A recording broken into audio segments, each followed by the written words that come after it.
Hi, good afternoon. How are you all? I'd like to thank CPAC for this invitation, and I'm just going to get right down to business. My name is Michelle Malkin. I identify as an American, a proud, unhyphenated, unapologetic, fully assimilated American. My pronouns are USA. America is good and America is great. Of these basic truths, there is or should be little dispute among us here. But two questions loom large. Number one, for how long will America, the America that we grew up in, remain good and great? And number two, to whom shall we entrust the existential responsibility of securing the goodness and greatness passed down peacefully for generations? I wish I could stand here and chirp happily about positive news.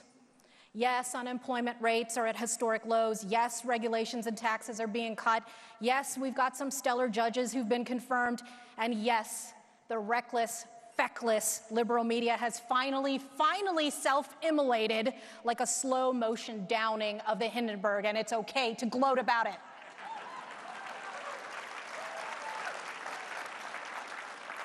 Yes, we have much to thank President Trump for as he battles the Beltway swamp, the deep state, the administrative state, and the fake news fourth estate. And that's okay to applaud as well. But there is no sugarcoating America's long-term forecast. We face fearful odds. The game is rigged. The playing field is manifestly unlevel. And I will warn you that I am going to go over time because the most important issue that we face is immigration, and we need to be talking about it more than one panel in 20 minutes.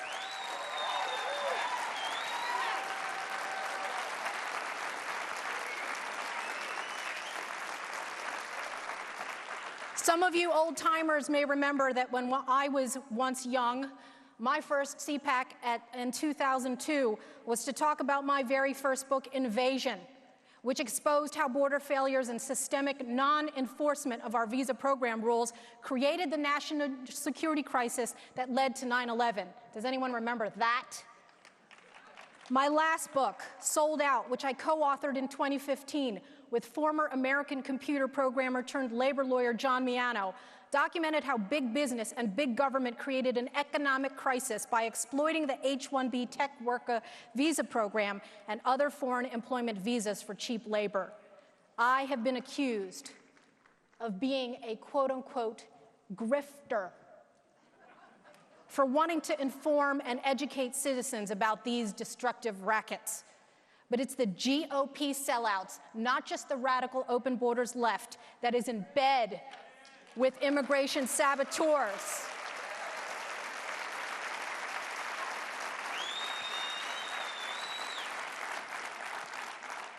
Like the ones who hijacked the Tea Party movement to shill for amnesty. Those are the real grifters, cashing in and practicing deceit at the expense of their base and at the expense of our country.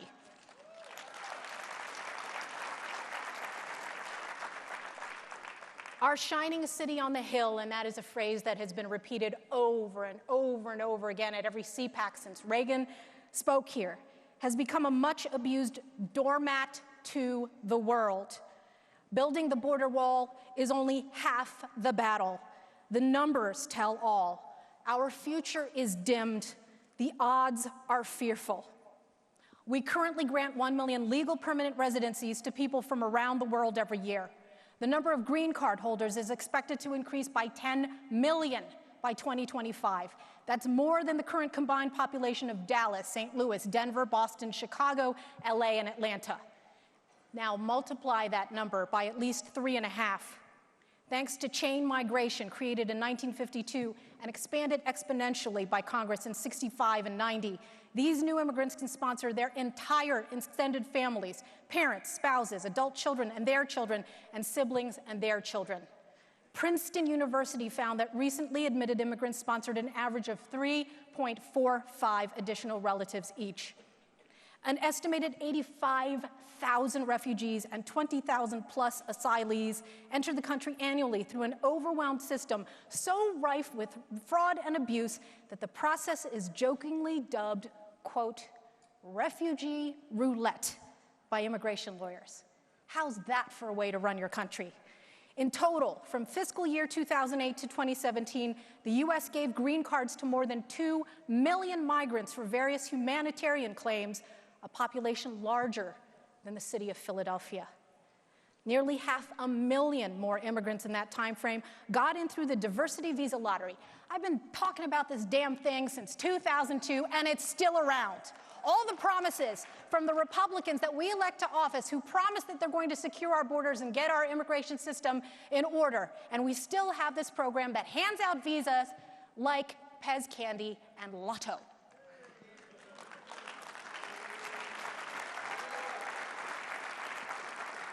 Illegal aliens are eligible if a legal family member wins the jackpot. Tens of thousands of people are pouring in from terrorism breeding grounds through the lottery, unvetted, unmonitored, and unassimilated.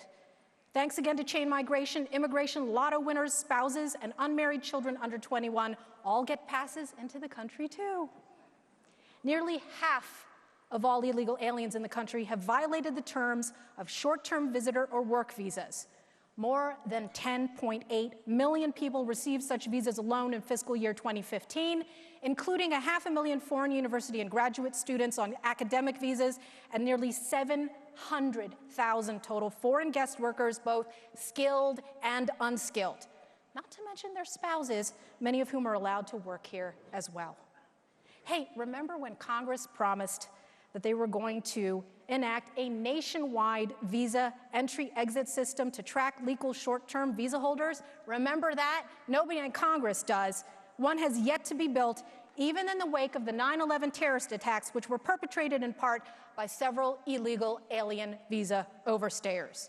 E-Verify has been stalled. Sanctuary cities have metastasized, and both parties are to blame.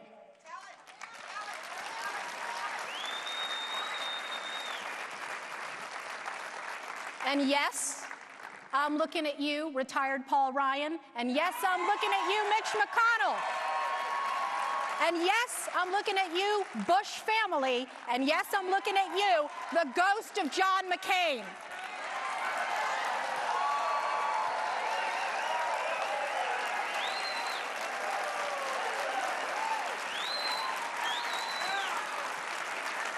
I don't have much time. Let me get through this. This unrelenting inflow of new green card holders, short-term foreign visa holders, legal temporary workers, refugees, and asylees is supplemented by, of course, the 13 to 30 million illegal aliens who expect amnesty and chain migration privileges from Washington, despite breaking immigration laws governing everything from border jumping to ID fraud, benefits fraud, tax fraud, and marriage fraud, to human and drug trafficking, to employment rules, deportation orders, and visa overstayers. By the way, I wrote that paragraph as a rejoinder to people who say, well, they're not breaking any other laws. The feds, under both Republican and Democrat administrations, have proved themselves serially unwilling and incapable of handling the lapses, the backlogs, the overload, and yes, invasion. The numbers tell all. Open borders anarchy multiplied by endless chain migration, amnesty, and cheap labor pipelines endangers our general welfare and the blessings of liberty to which we all pay lip service every time CPAC comes around. By every clear measure, the war is not on immigrants, but on American sovereignty. I have been called white for stating the facts. I'm not white, I'm just right. Both native-born and immigrant families like mine, which revere the rule of law, common traditions, constitutional principles, one identity, one tongue, are being replaced by militantly unassimilable and hostile generations of what? Future Democrat voters whose tribal allegiance to the left has only hardened over time. How is it that we have Republicans in Congress on Capitol Hill that are doing the bidding of the Dreamer movement? What about our dreams? Until and unless we reclaim the right of self-determination over the numbers, we are doomed. My fellow Americans, we stand at the bridge as Horatius stood at the narrow bridge over the Tiber River alone, facing fearful odds, as hordes of Etruscans marched towards him and cowards cut and ran behind him. Like his enemies, our enemies are both foreign and domestic. Inside our already flimsily defended borders, we are not at peace. Or rather, the radical left is not at peace with us. From the comfort of TV green rooms and Beltway back rooms and corporate boardrooms and conference ballrooms, it may not look like civil war is imminent, but threats and outright violence against you, ordinary law-abiding people, are now regularized features, not just random bugs of political life in these disunited states. You all know, who are plugged in and on the ground, that college students are being punched, elderly citizens are being harassed, MAGA hat wearers are being kicked off planes and assaulted in school hallways and restaurants, conservative speakers are being mobbed and Molotov cocktailed, ICE agents and their families are being targeted, pro-lifers are being kicked and menaced, pro-Trump, anti-jihad moms on social media are being monitored and doxxed. The madness is beyond parody. Last week, you all saw this. Social justice media warriors whipped up hysteria over a Mar-a-Lago pastry chef over her Instagram posts. Where are the sanctuary spaces for law-abiding conservatives who simply want to exercise their rights to free speech and peaceable assembly?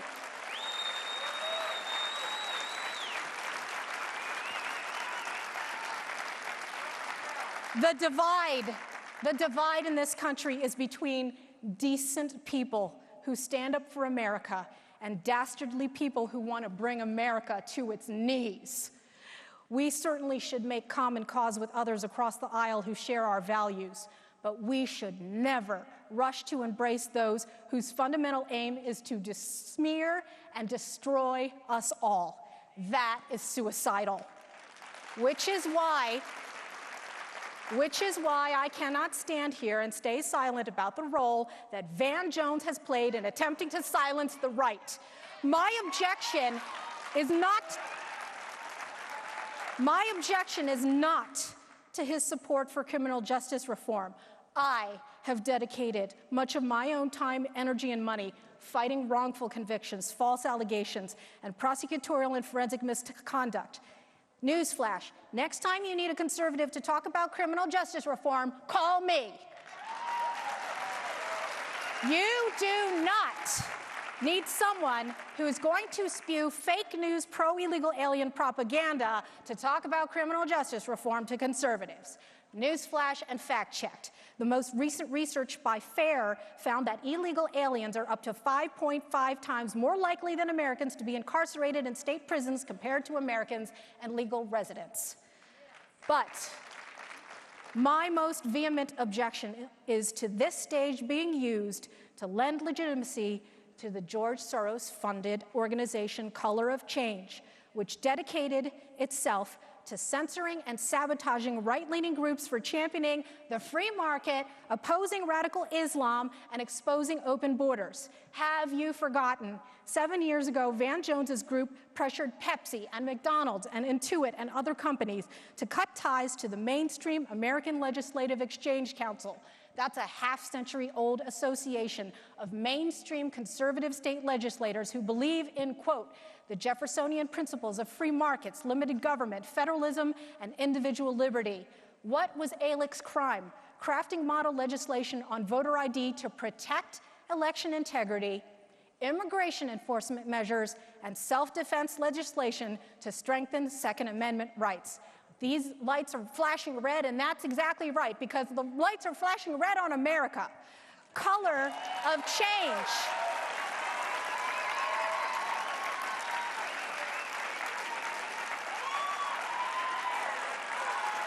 Thank you.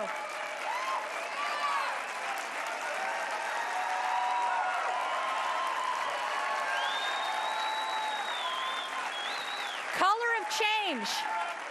And the smear machine racket known as the Southern Poverty Law Center. Let Washington know how you feel about it. Let the conservative media know how you feel about it. They should be covering it. These people use the same playbook to marginalize and criminalize mainstream conservatives, anti-jihad groups, and immigration hawks as quote-unquote hate groups. They want to push us out of the public square. We shouldn't be holding hands with them. They conspire with payment processors in Silicon Valley to deprive the right of our voices and our ability to make a living. There are so many speaking up and fighting on the front lines for liberty and security. They're being de-Twittered. They're being de-PayPal'd. They're being de-Facebooked. They're being de-platformed. Many of you are in this room. If you are one of them, please stand up and let us know who you are. And thank you, each and every one of you, for what you're doing. You may feel like you're alone. People like my friends Laura Loomer and Gavin McInnes, people like the Center for Immigration Studies, David Horowitz's Freedom Center. There's so many, and I don't want to start naming them because I know I'm going to forget, but go to michellemalkin.com because my latest column is about it. Many of you are in this room, and many have been forced to beg for money to help them fight in court to restore their reputations. Many have been barred from this room. And if you're out there, you should know that you are not alone. Nice is not enough. After 25 years of doing this in this business, as somebody in conservative media and activism, I have to tell you that the hardest lesson to learn is that logic and facts and appeals to decency and fairness are not enough. Bemoaning double standards is not enough. Ultimately, our future will not be secured in a Fox News anchor chair or a think tank office or at a cushy GOP retreat or on a cruise ship. The future is on the front lines, at the edge of the bridge. Then out spake brave Horatius, the captain of the gate, to every man upon this earth, death cometh sooner or late. And how can man die better than facing fearful odds for the ashes of his fathers and the temple of his gods, instead of throwing allies under that bridge? Movement conservatives who have preached so comfortably as I have, here in the Beltway or from our cubicles, about defending America, while so many establishment Republicans preserve the status quo, need to help provide financial and moral support to the disruptors willing to fight fire with fire. It may be a coincidence, or maybe it's providential, that I am privileged enough to speak here today on the 7-year anniversary of Andrew Breitbart's death. God bless him. He was a disruptor.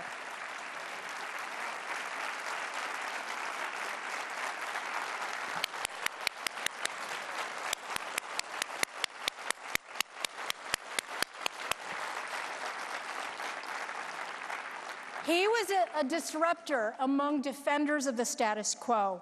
We need more like him. That is the future. We need legislative action at the local and state level. We need politicians who will do something to stop the sowers of hate and division and their handmaidens. Use the tools at your disposal. Don't just stand there. Diversity is not our strength. And I know those words are a trigger. Diversity is not our strength. Unity is. Our common purpose